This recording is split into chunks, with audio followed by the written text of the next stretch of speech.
When grasshoppers jump to conclusions, I heard a little poem that goes something like this: God is like Bayer aspirin. He works miracles. God is like Ford. He's got a better idea. God is like Coke. He's the real thing. God is like Hallmark cards. He cares enough to send you the very best. God is like Tide. He gets the stains out that others leave behind. God is like General Electric. He brings good things to life. God is like Sears. He has everything. God is like Alka-Seltzer. Try him, you might like him. God is like Scotch tape. You can't see him, but you know he's there. God is like Delta. He's ready when you are. God is like Allstate. You're in good hands with him. God is like VO5 hairspray. He holds through all kinds of weather. God is like Dial soap. Aren't you glad you have him? Don't you wish everybody did? Brenda is not here, but God is like the U.S. Post Office. Neither rain, nor snow, nor sleet, nor ice will keep him from his appointed destination. Aren't you glad that we serve a God like that? A God who is everything to all of us. But every now and then there's that grasshopper. I don't see too many grasshoppers around here, but those of us from other warm climates, or those of you from the south, you know what grasshoppers are. They climb, they jump, they get you nervous. Grasshoppers. The story that Gerald read earlier is the story of the children of Israel. The children of Israel had followed the command of the epiphany that Moses had, that Moses believed he heard from God. And when Moses heard from God, Moses went to the people and Moses said, I think God is asking me to go to Pharaoh. And the message that God has given me, God has told me that he wants me to tell Pharaoh, let my people go. Moses was obedient. And Moses went to Pharaoh, and Moses said, you know the story, you have been in Sunday school. Moses says, God says, Jehovah says, let my people go. And for many weeks, Pharaoh resisted allowing the people of Israel to go. You know, I always wonder whether we should refer to them as the children of Israel. Reminds me of the little boy who asked his father. He said, Dad, tell me something. The children of Israel were in the wilderness, right? Yes, yes, yes. And the children of Israel crossed the Red Sea, right? Yes, yes, yes. And the children of Israel gathered all the people together, right? And the children of Israel gathered manna every day. And the father says, yes. And the son says, what were the adults doing?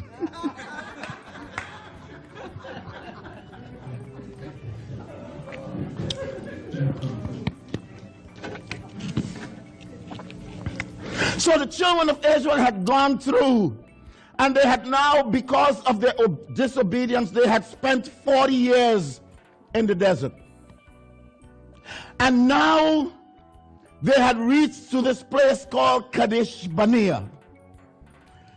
And it is at Kadesh Barnea that Moses says, God has done something. God has destroyed or buried a whole lot of those folks who didn't want to follow me. And now you are ready to go into the promised land. You are on the brink of victory. You are on the brink of something new that is about to happen in your life. What God promised to Moses, and what God promised to Abraham, and what God promised to Isaac, and what God promised to Jacob, it's about ready to come to pass. And Moses says, I'm going to pick some leaders among you.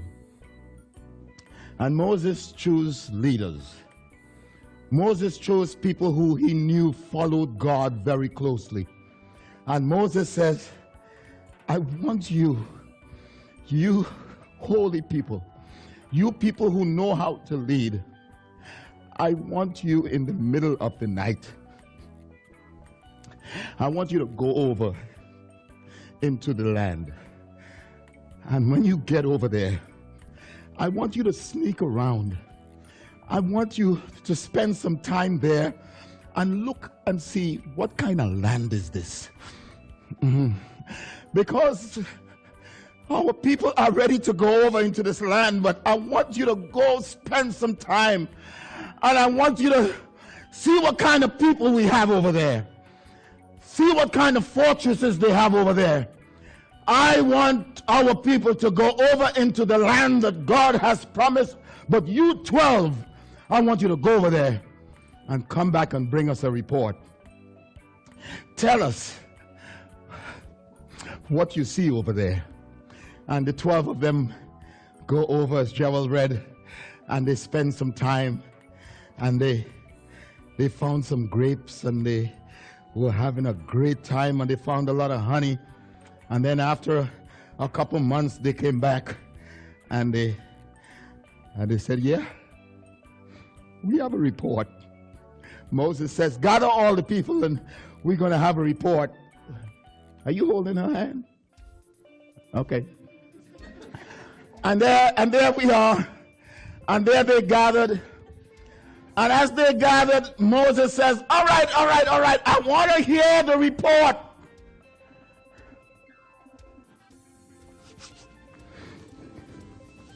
And 10 of them said, this is it. We went over all right. We went over, and we saw a lot of stuff. We saw some grapes so big. We saw some bunches of grapes so big that two of us had to carry the bunches of grapes. And they gave the report. And they ended the report by saying, we look like grasshoppers in our own eyes, and we look like grasshoppers in their eyes. Park that somewhere. I'm going to come back to it. And then Joshua and Caleb got up and said, I hear that report. But let me just tell you this. We are, in spite of what these 10 people have said, we are able to go in and take the land. Because these are nobody but grasshoppers. That's what they are. And grasshoppers always jump to a conclusion, and their conclusion is always wrong. And Joshua and Caleb says, no. We can go over there and we can take the land. I want to talk to you about when grasshoppers jump to conclusions.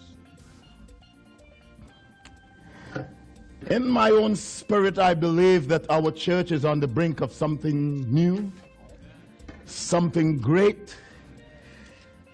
And it is always possible that in the midst of our leaders, we have grasshoppers. Not you, and not you, but you. That in spite of the report of Caleb and Joshua, that we can go over there and take the land, there are always those who will tell you, no, we can't take the land. Don't you see there are giants there? we can't take the land. When grasshoppers jump to conclusion is what I want to talk to you about. It reminds me of the captain that was heard on the loudspeaker on the plane. And the captain says, ladies and gentlemen, I need to inform you that one of our engines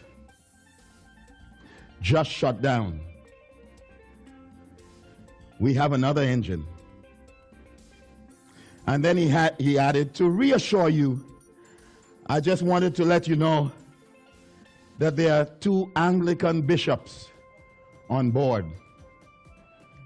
And the lady sent him a little note that says, with the greatest respect to you, I would much rather know that there are 2 engines and 1 bishop. Let me try to counter the grasshopper syndrome by mentioning 6 things to you today. First of all, every design has a destination. Every design. And God is the great designer. God is calling us to something new, something big, something great. God has designed Lake Como. Oh my gosh. God has designed Lake Como, and this design, talking about the mailman. Good to see you, brother. We're just talking about how good God is. God is like the U.S. Post Office, always ready to deliver. Thank you for representing God. But this design that God has a destination. This design that God has form and structure. I just want to say that what God is getting ready to do with Lake Como, we're going to be out of here, knock on wood, in a few weeks. But God has a design, and what God was trying to tell the people of Israel is that I have a design, and every design has a destination. I'm taking you out from somewhere, but I'm taking you to something much greater, something much bigger. And the design that God has for us has a destination, and my job as the leader here is to discern and to decipher where is God leading us. And I must confess, sometimes I don't know. It's just like the cloud by day and the fire, and it's just like, all I know is that I've gotten to the place in my life where I've said a long time ago, Lord, wherever you lead me, I am willing to follow. Kirsten, you heard that. Just wherever you lead me, Lord. And I think it's the resolve that, Lord, wherever you lead me, and that's what God wanted to say to the people of Israel. Every design has a destination. But the second thing is this.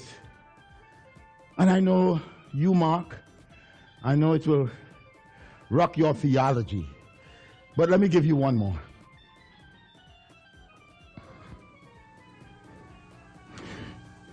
You must walk by sight before you walk by faith. That's what I need to tell you, Mark. Yeah, I need to tell you that. I need to tell you. You must learn to walk by sight before you walk by, because what we hear all the time in church is, oh, you just got to walk by faith. But you know what God was telling Moses is, Moses, I'm going to ask your people to walk by faith. But before you walk by faith, somebody must walk by sight, and somebody must see what God is able to do. And so go over into the land. And God is saying, I want you to go over. I want some people to go over so that they can see what God can do.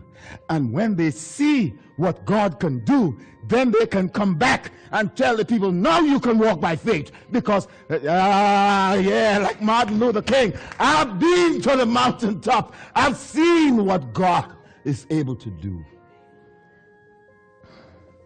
Somebody has to walk by sight before you walk by faith. Some of you have been walking by sight. Some of you have seen what God can do. Oh, yes, yes, yes. Because you have seen what God can do. Do I have a witness? Huh? Do I have a witness?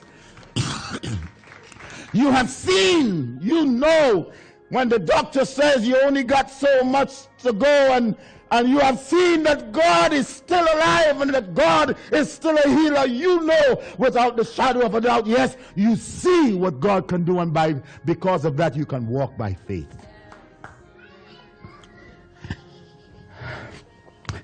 As the leader of this church, I want to say, I have seen what God has for this church. I have a vision of what God has.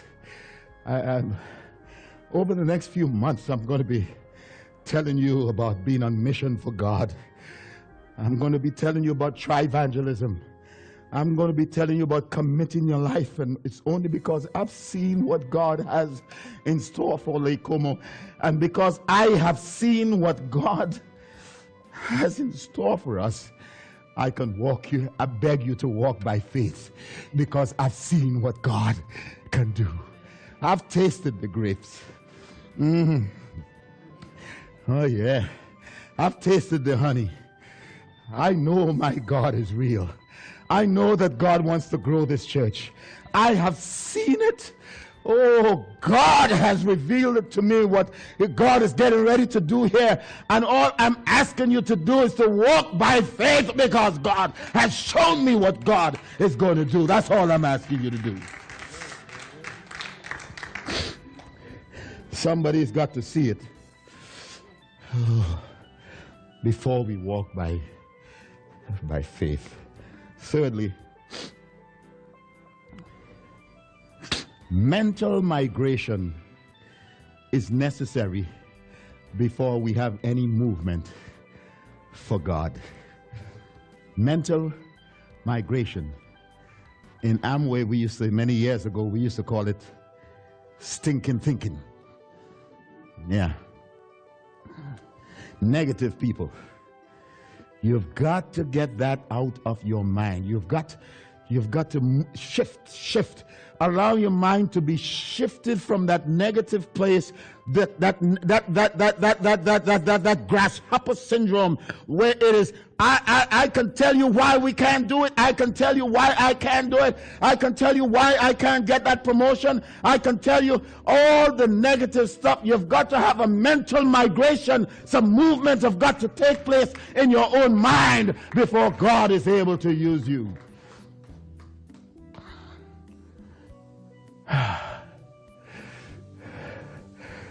And they said, have you seen those giants? And I can see them now, Paul. Have you seen them? Have you seen them big giants? I'm still wrestling, Mark, with my theology, because they said those giants came because some angels had intercourse with human beings. And then had giants in the land. And I'm still wrestling with what's wrong with them angels. But there must be a mental migration. You've got to shift in your own mind from I can't to yes I can. Yes I can. Yes we can. Yes we can be one of the baddest churches and all. Oh God, somebody help me.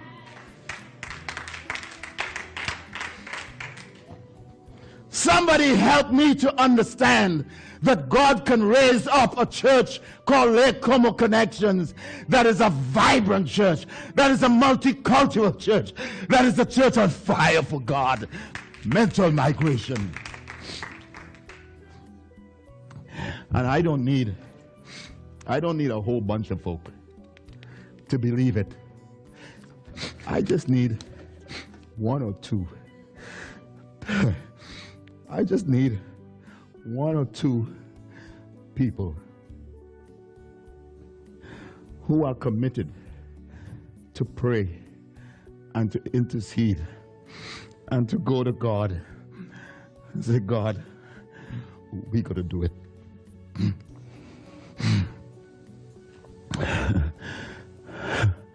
Because it's not our mission, it's God's mission.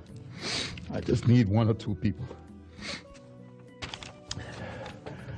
Number 4.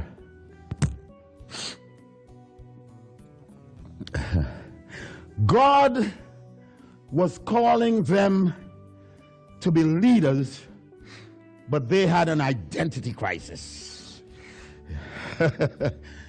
God was calling them to be leaders. God says, I want you to go over there and I want you to spy out the land. I want you to see what God is able to do, and I want you to come back. They had an identity crisis. They are the ones who are saying, we look like grasshoppers.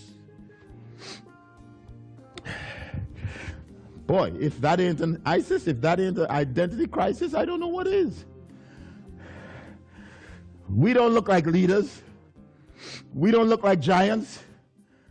We look like grasshoppers. And you see, what they said is an indictment of their own loss of identity. We look like grasshoppers to us, and we look like grasshoppers to them. It all starts in our little mind. And when you begin to tell yourself that you are nobody, well, I ain't gonna call you nothing else but a nobody. When you tell yourself you can, we've got to stop this identity crisis. Oh no, it's who you are in God and what God has made you today, and that God is able today to take us over into the promised land. The identity crisis, either you are a grasshopper or you're a giant killer. And you can make a decision as to what you're going to do. Number 5, purpose only comes from identity. I don't mean to be offensive, but some of us just got a big butt.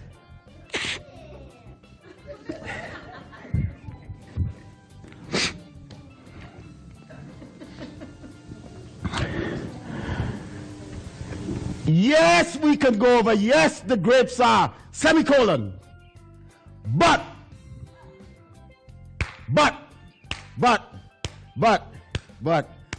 that but could be so big in your life that you refuse to move forward. That but. Thank God I got a little butt. My butt is real small. But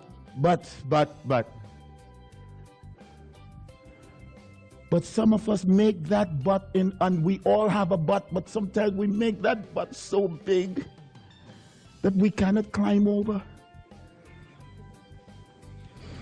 I can do it, but I can buy a house, but I can buy a new car, but, and these buts in our life will paralyze us.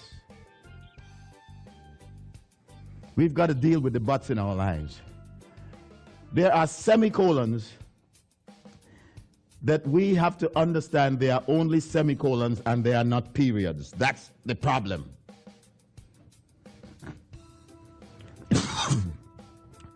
Where God put a semicolon, we put in a period. And we are saying, that's it. That's it. That's it. I ain't gonna amount to nothing. My mother is a drug addict. My father is in prison. I've been unfortunate all my life. And you put a period in your life. And it's only a semicolon.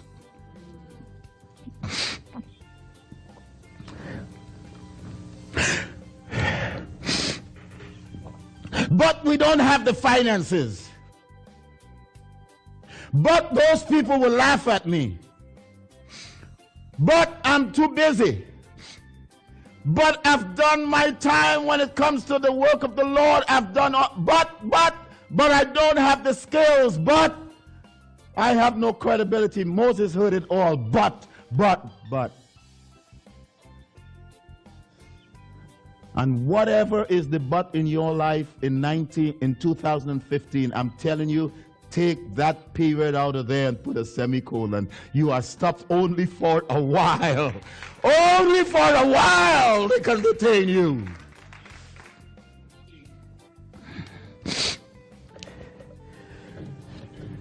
Finally,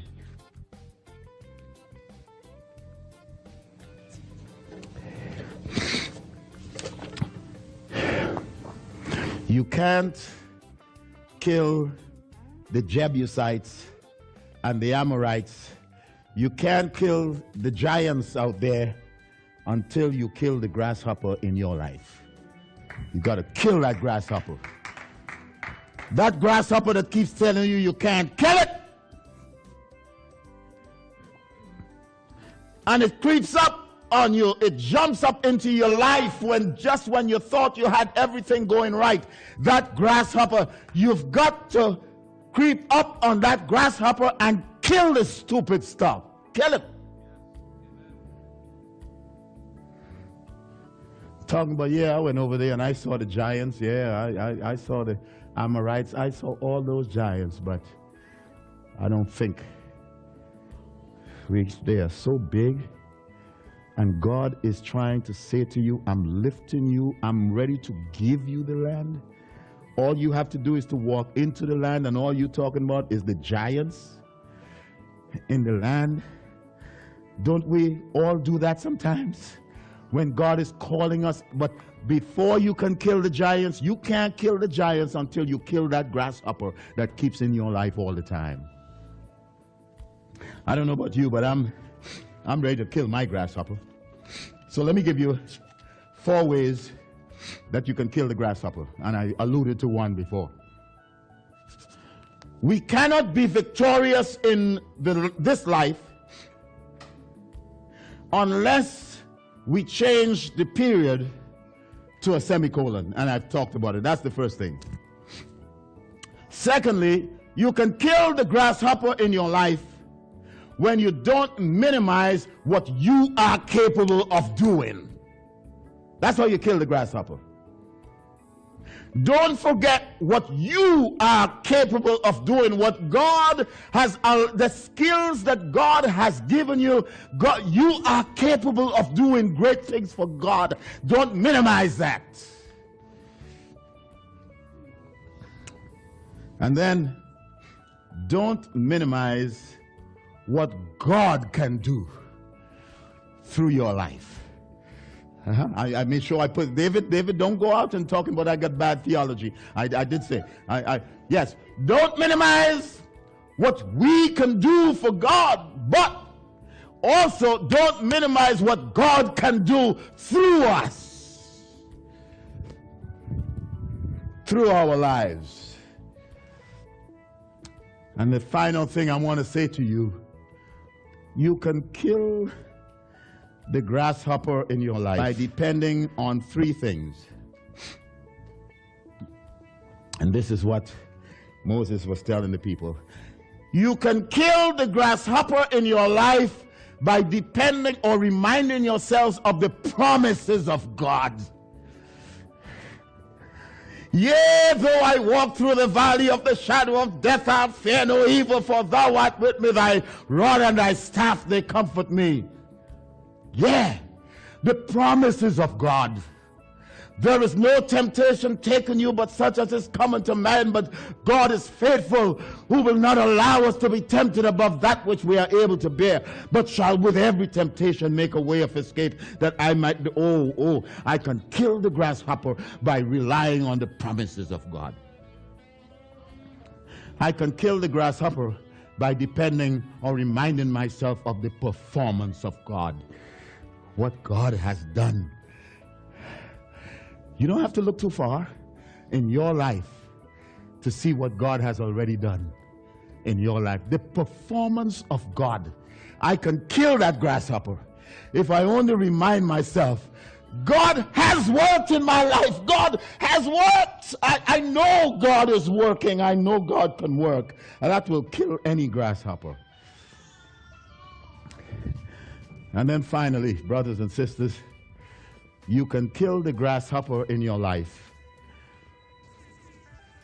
by depending not only on the promises of God, not only on the performance of God, but by depending on the presence of God. Oh, Lord, the presence of God. And God says, God, over there, I am with you as you go over into the promised land. That's what God is saying to you. God will not ask you to go anywhere, but that God will go with you. Oh, for the presence of God. Oh, just to know that God is with you. Just to know that God never asks you to walk out there unless God says, go on, my child, I am with you. Would you kill that grasshopper? Would you kill that grasshopper in 2015? Kill that bugger. Kill that grasshopper. Kill that grasshopper in your life because of the presence of God. Yeah, Malachi. Yeah. That's it. Yeah, you're right. Yeah. That's Matthew. Whatever.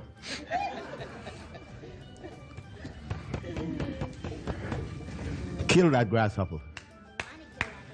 Yeah, I know. Kill that grasshopper. Because as long as you have that grasshopper syndrome, oh, I can't go over, I can't make it in 2015, I can't, don't do that. You need to take this bulletin. Take it home. Let me tell you what to do. Take this bulletin home. And between you and God, between you and God,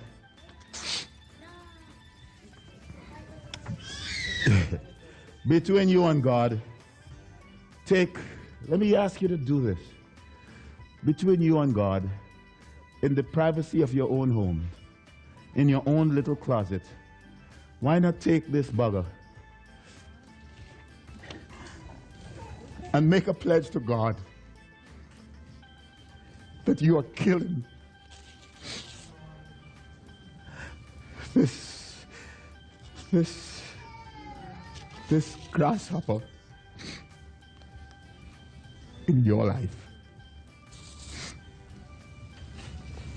Just between you and God. Because let me tell you this, nobody in here knows your grasshopper. And you know what? Ain't nobody's business. Ain't nobody's business. Ain't nobody's business.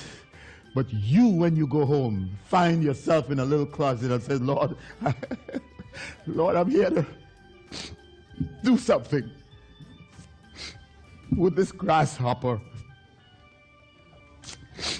that's been holding me back. I'm going to kill this grasshopper because of the promises of God. I'll kill this grasshopper because of the performance of God. And I'll kill this grasshopper because of the very presence of God. I love you. I really do. I want to see the greatest year of your life this year. But let's kill our grasshoppers. Let's be giant slayers for God. What are we going to sing? Come on.